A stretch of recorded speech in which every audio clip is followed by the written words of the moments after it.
the right perspective, weaknesses can be opportunities, right? And eventually I came to recognize that the education system that I grew up in and was still employed by had, for the most part, pretty much ignored personal finance as a topic of study.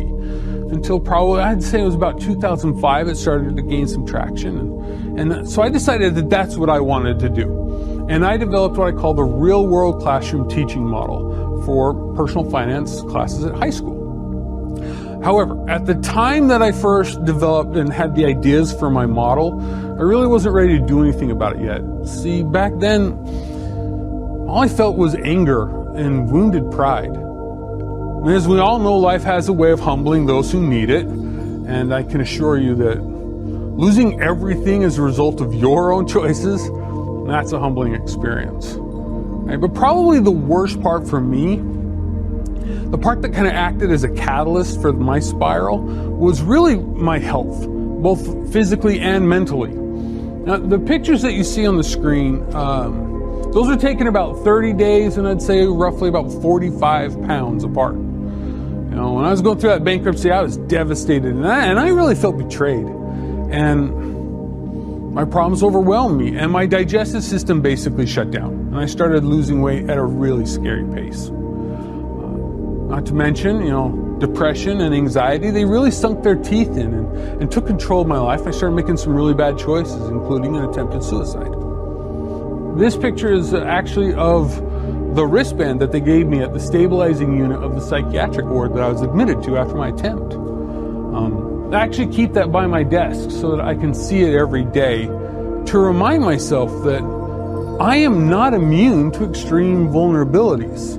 Now, obviously, it was a failed suicide attempt, but it's probably, it's easily the failure in my life I'm most grateful for. Now, throughout this whole process, there were many opportunities for me to learn about humility. And I had a phenomenal therapist. His name's Brad Edgington. And he really helped me see things through a healthier perspective. And he taught me that I did not have to spend the rest of my life as a victim of a Ponzi scheme. That was a choice as well. And that the key to freedom was owning my role in the whole thing. See, there's two parts to humility. It's not just about admitting who you're not and what you can't do. It's also about accepting who you are and honestly acknowledging what you can do. See, I'm the one that signed those papers. I'm the one that made major financial decisions without doing the proper due diligence.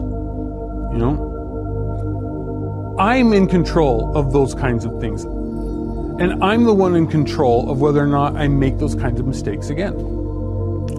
When a problem exists, true humility manifests itself by identifying what you can do about it. Now, this also happens to be the key to faith. Believing that you're part of the solution. I lost my faith. And I didn't actually regain that until I met my current wife, Becca.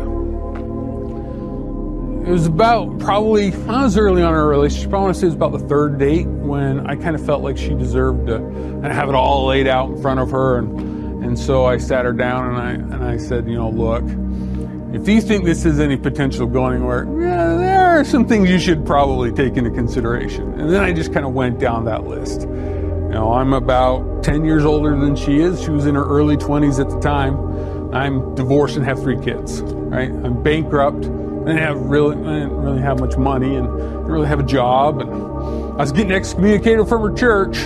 And I just moved back in with my mom and was living in her basement, right?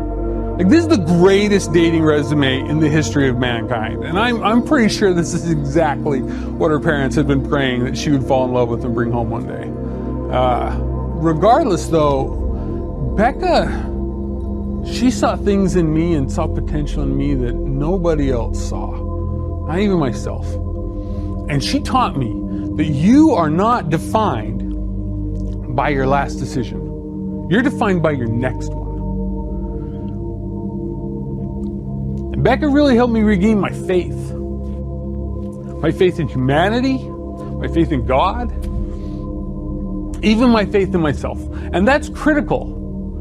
Because in order to be a part of the solution, yes, you've got to believe in the solution. Man, you've also got to have faith in your ability to execute that solution. Once I had regained my faith, I was ready to exercise it to execute my solution. I was finally ready for my weaknesses to become strength. I spent about 10 years developing my teaching model. I went back to school. I got certified to teach banking and finance. I went on to get a master's degree in teaching methodologies. I'm currently enrolled in Vanderbilt, getting my doctorate in education. And I developed an economic system that kind of converts classes into an ongoing role-playing game. It really goes on in the background of the course. It's more of a cultural component to the class than anything else, where students get paid a virtual salary just for being in the class. And then 1 week in class represents a month in the real world. So every week on Monday they get paid, and every week on Friday they've got bills that are due. They've got financial goals that they work towards. They buy assets, they take on liabilities. And they can use their discretionary money within this system to buy actual real privileges in class. Like, I want to keep my phone today, or I need to go to the bathroom and buy a hall pass or a voucher for late work assignments.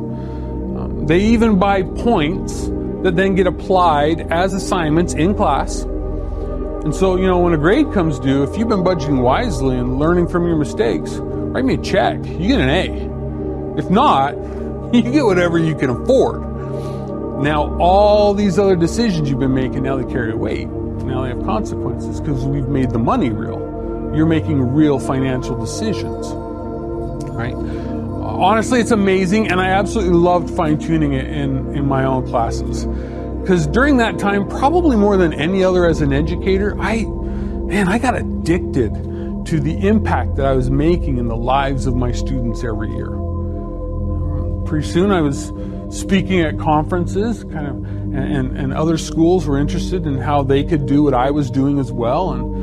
But I needed some more sophisticated technology, so I called up my best friend. His name's Preston, brilliant computer programmer. Preston and I started a company. And then before we knew it, hundreds of schools and thousands of students across the country were using the real-world classroom to learn about personal finance. And then I'd say probably about a year or so out to market, we caught the attention of a larger ed tech firm. They liked what they saw, and they offered to buy our company.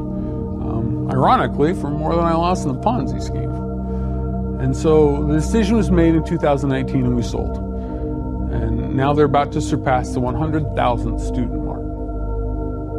Talk about turning weakness into strength. Now, the reason why my model is so successful, the reason why it works so well in the classroom is because it's based on the concept and the principle that there is no predetermined path to student success. It's all about choices, just like in the real world. Right? Let me explain it this way. The maze that you see here kind of represents what I believe most teachers, how they approach their job, right? They have this perspective that their job is to prepare students to navigate the maze of life, so that when they come to a decisional crossroad, they know, turn left, turn right, go straight. And for the most part, I think they're right. But I think they're wrong in one very important aspect. That's not what the maze looks like. Okay, this is what the maze looks like. There is no preset path of right and wrong. There's only choices. And sometimes we move forward, sometimes we move sideways, and as I can certainly attest to, sometimes we move backwards. But it's like Pythagorean said, choices are the hinges of destiny. And I submit to you today that any choice that you make, that you learn from, that's forward progression. No one would have scripted my life the way it's playing out.